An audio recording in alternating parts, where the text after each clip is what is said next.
How would you rank Florida State's offensive positions one by one? Further, how would you think Florida State can get better this year on offense and become a national championship level team and not just a good one? You are Locked On Seminoles, your daily podcast on the Florida State Seminoles, part of the Locked On Podcast Network. Your team every day.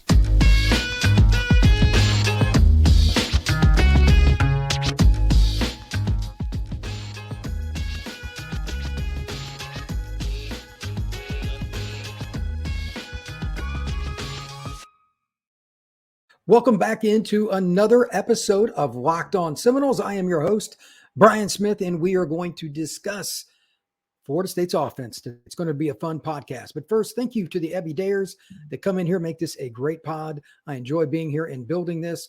Going to be here for a very long time. You can find us wherever you get your podcasts, Spotify, Odyssey, etc. And you can also get us on YouTube, your team every day on the Locked On Network. So let's dive in a little bit.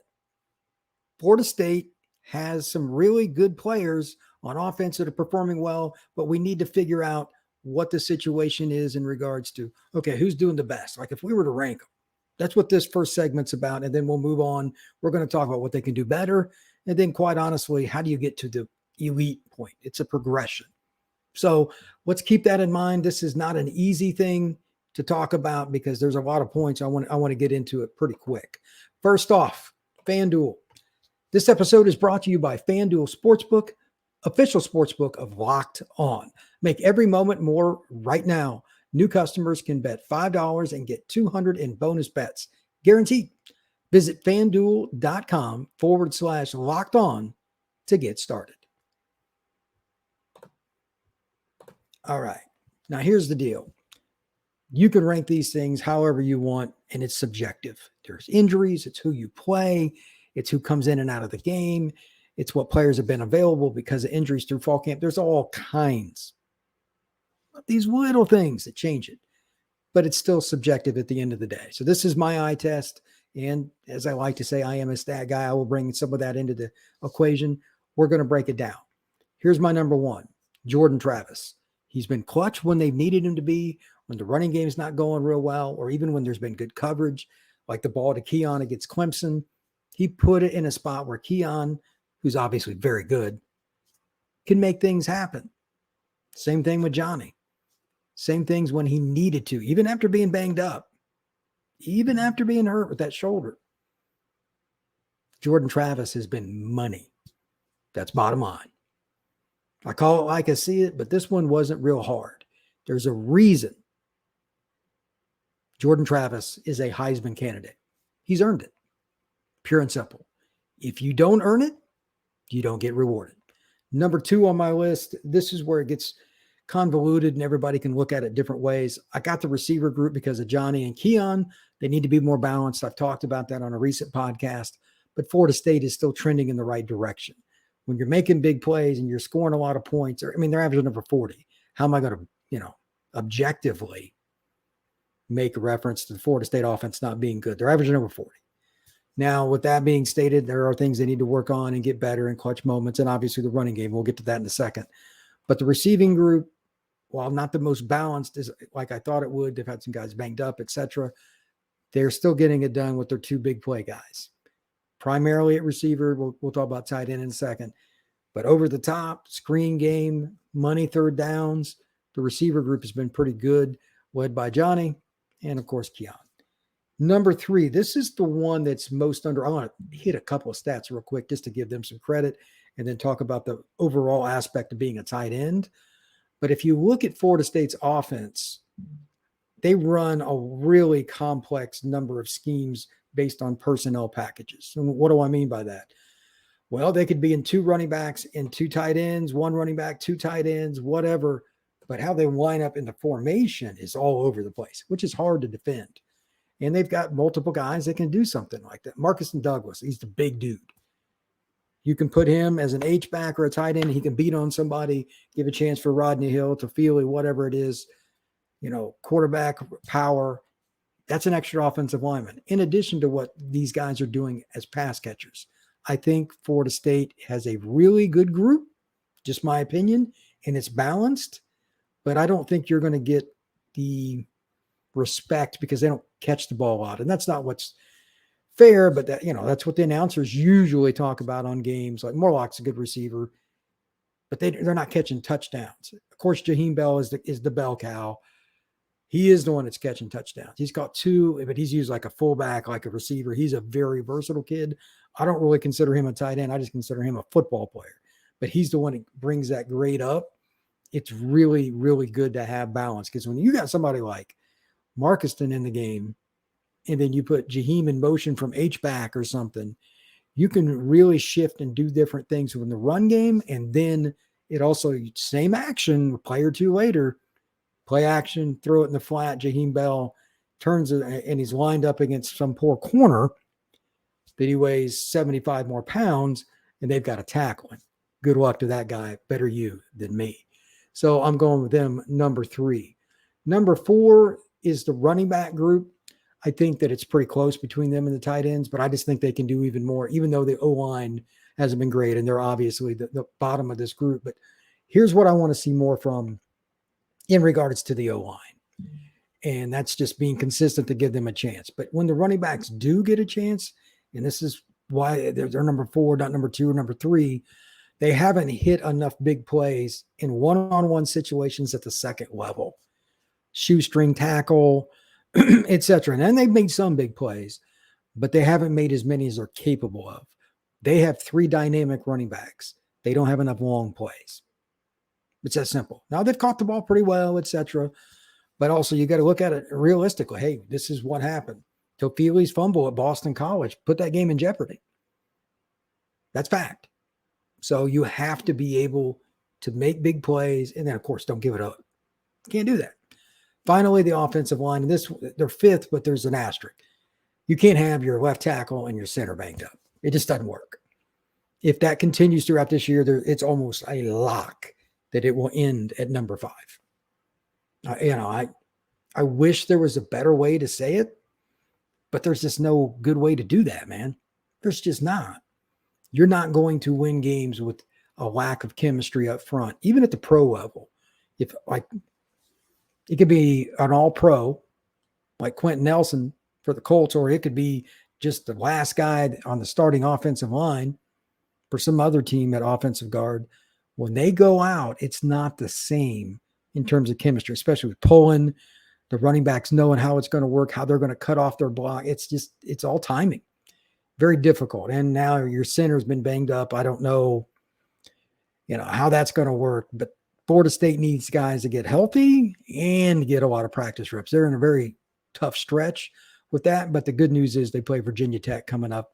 That's a team they should be able to beat with, quite honestly, pretty much their second unit O-line. Maybe not completely, but it's not a very good team. You have to be able to beat them handily regardless, and that game's the next one on October 7th in Doak. Going into segment 2, we're going to talk a little bit about what Florida State can do better, why they should do better, and why that matters. Like, again, I want to talk about the Virginia Tech game quite a bit, things that I want to see from the offense, from the positions in general, because if we don't see it against Virginia Tech, again, they're bad. They're real bad. Then what in the world are we going to see against better competition? I mean, if you don't do that, against Duke, against Miami, etc., then you're in trouble. So we're going to talk about that in segment number 2. FanDuel. This is our sports book, and it's a fun app. If you've been on it, it's pretty easy to navigate, and it's one that I know and several of my friends that are on the Locked On Network that do podcasts use this app. Make sure you check it out as well. It's America's #1 sports book, and it's one that we really appreciate you checking out. It's one of our prime sponsors for a reason. They do a great job. Right now, new customers get $200 in bonus bets guaranteed when you place a $5 bet. That's $200 in bonus bets, win or lose. If you've been thinking about joining FanDuel, there's no better time to get on the action. The app is easy to use. There's a wide range of betting options, including player spreads, player props, over-unders. You can bet quarters. You can bet a half. You can do whatever you really want. You can talk about yardage and different things. FanDuel is a great opportunity for anybody that wants to place a bet on a game. So visit FanDuel.com/lockedon and kick off the NFL season. FanDuel, official partner of the NFL. All right. Let's talk a little bit about the opportunity to get better. I'm not going to sit here and scream at the microphone or anything like that. Florida State has a lot of ways they can get better. But number one is just getting healthy. I know coaches aren't going to talk about that, next man up, but that is reality. This is a podcast. I'm not a coach. I'm going to say that. They got to get healthy. Number one on the board is that O-line getting healthy. Just want to state that for the record. But in the meantime, a couple of the things that this is just my own intuition, experience, and just watching Florida State and watching film, etc., that I think they need to do. The thing that I think would be next, and this is something that I mentioned in the last segment, they got to break more tackles at the second level like that. We're almost there. A 7-yard run needs to be a 30-yard run. When you do that against Duke or Miami or some other team, ACC title game, whatever it is, that changes the momentum, man. You can't be in a situation where you're just getting 7-yard runs when it's a shoestring tackle. That's not a championship level team. You have to break that tackle. You have to make that man, whatever it is, you have to get by the first man. O-line and the tight ends create a hole. You get through it, then it's up to you. Make that person miss in some way, shape, or form. That's on the running backs. Number two, and I've talked about this ad nauseum, that slot position's got to get the ball. All right, come hell, come high water. Florida State needs to figure that out, and soon. Keon's great. Johnny's great.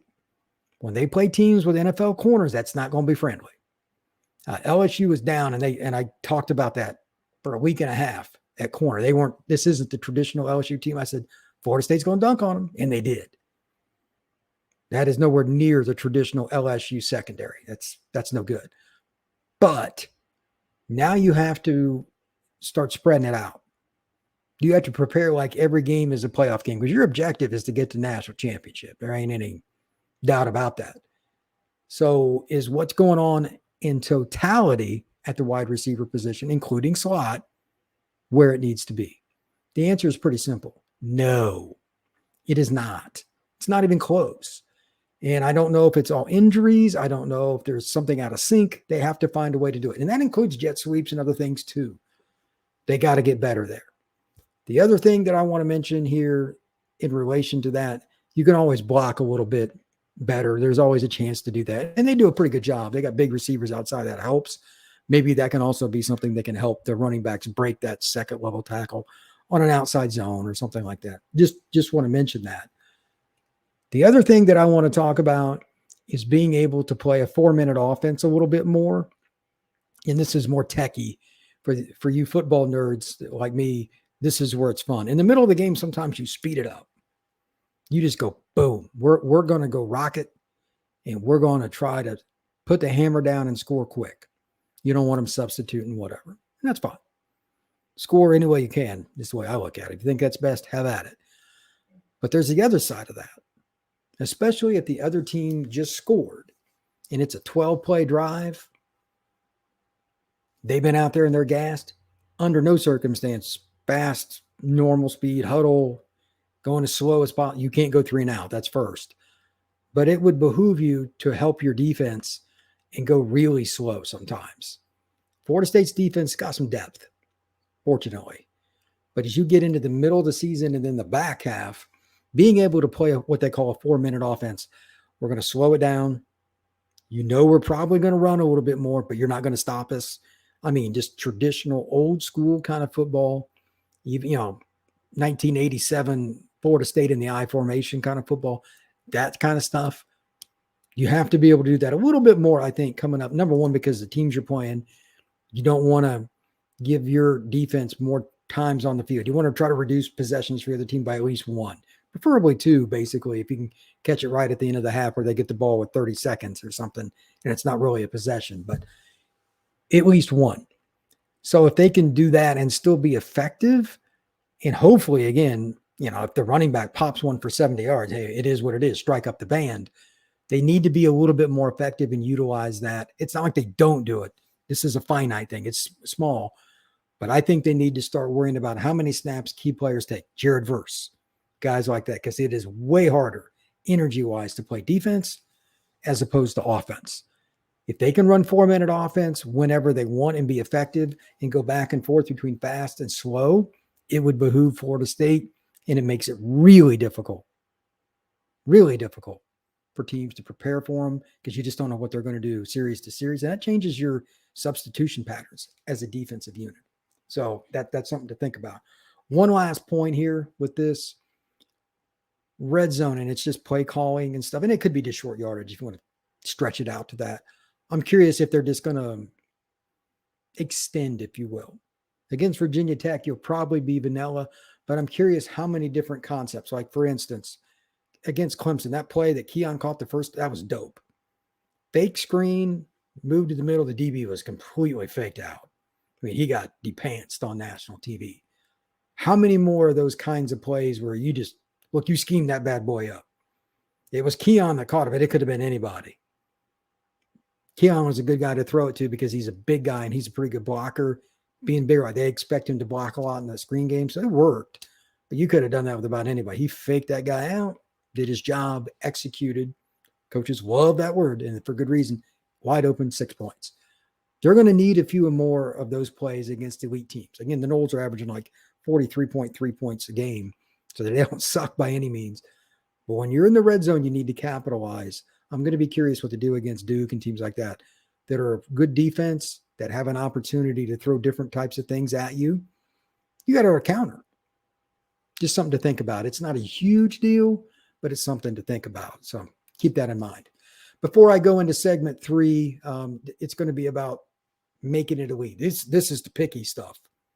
If you want to win a national title, you need to listen to segment 3 because this is what it's going to come down to on a couple of things that are traditional and then one maybe not.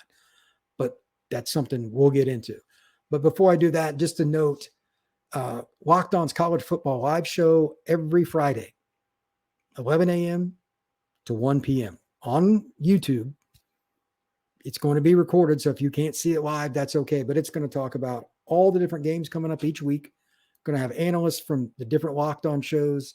It could be any of the shows you think of. You could Washington Huskies. Obviously, their offense is tremendous. It's a fun team to follow. Whatever it is you want, they're going to bring on different people. Have the show every single Friday, 11 a.m. to 1 p.m. Now, this last segment, this is about the difference between maybe getting to the ACC title game, maybe, and winning that and getting into the playoff and possibly even doing some damage. Once you get to the playoff, there's so many other factors. I'm just going to leave it at that for now. Number one is penalties. It's not like Florida State is necessarily terrible or whatever, but little things like that.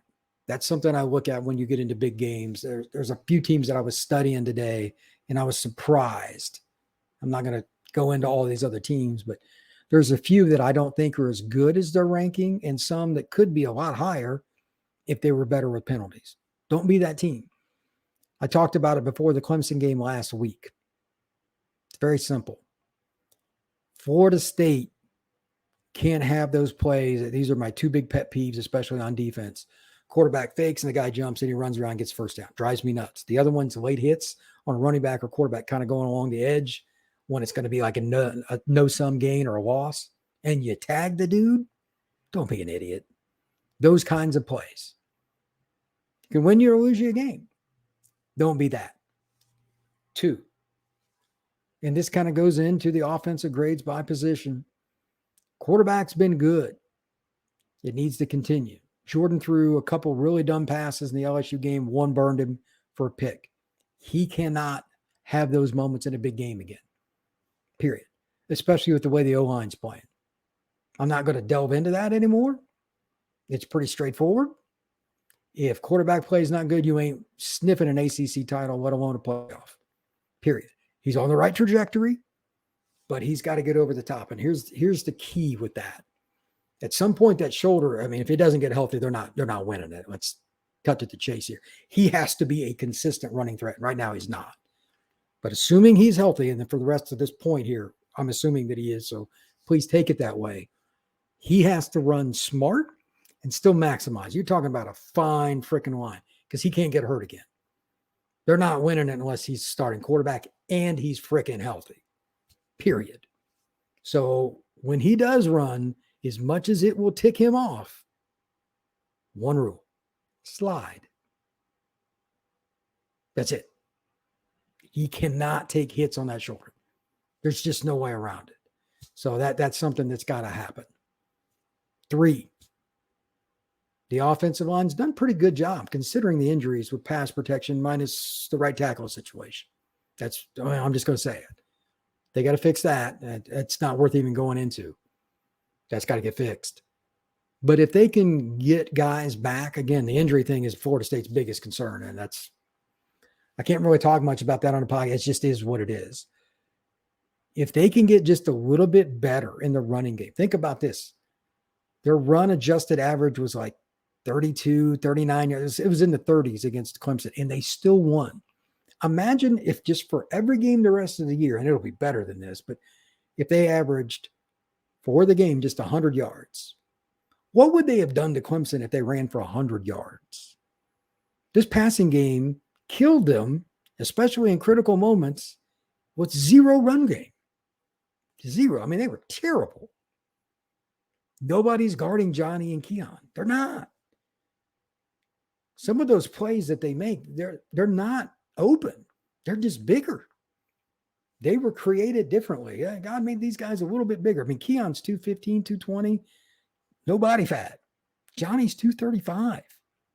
If you give a running game, I mean, mostly here I'm talking about downhill traditional running game. Nothing wrong with Jordan running, but you got to be able to run traditional GT, inside power, etc., and average 4.5, 5 yards a carry if you're Florida State, even against good competition. That's just bottom line. If they can get to even 3.5, 4, because right now they were barely over 1 against Clemson. If they can do that, this offense will be ridiculous. Final point, and I touched on it a little bit in the opening segment. There were some people before the year that said, Brian, you need to be more cognizant. Obviously, Jaheim Bell's really good, but this is a deeper tight end group than you've given it credit for. I'm okay with that. I just said, you got to show me. And they've done it a little bit, but I mean, Jaheim, they try to get the ball to in different ways. But again, I want to look back at this. Name a guy that wants to try to man up in the end zone against Marcus and Douglas. Even Morlock's a big dude too. There's different ways with them at H-back, at fullback, or in a bunch set, kind of like that play with Keon when he scored the first touchdown against Clemson. Florida State can scheme that up. Those guys can catch. Get them the ball. Why not? Just kind of wanted to mention that because if you can utilize the running game and the tight ends a little bit, again, it just accentuates the ridiculous talent the 2 primary receivers have. I've brought up the slot thing enough. I'm not going to go into that. I'm guessing it's an injury thing. I don't know, so I'm not going to delve into it much. That was the other thing on my mind. But so again, just to summarize, quarterback is one.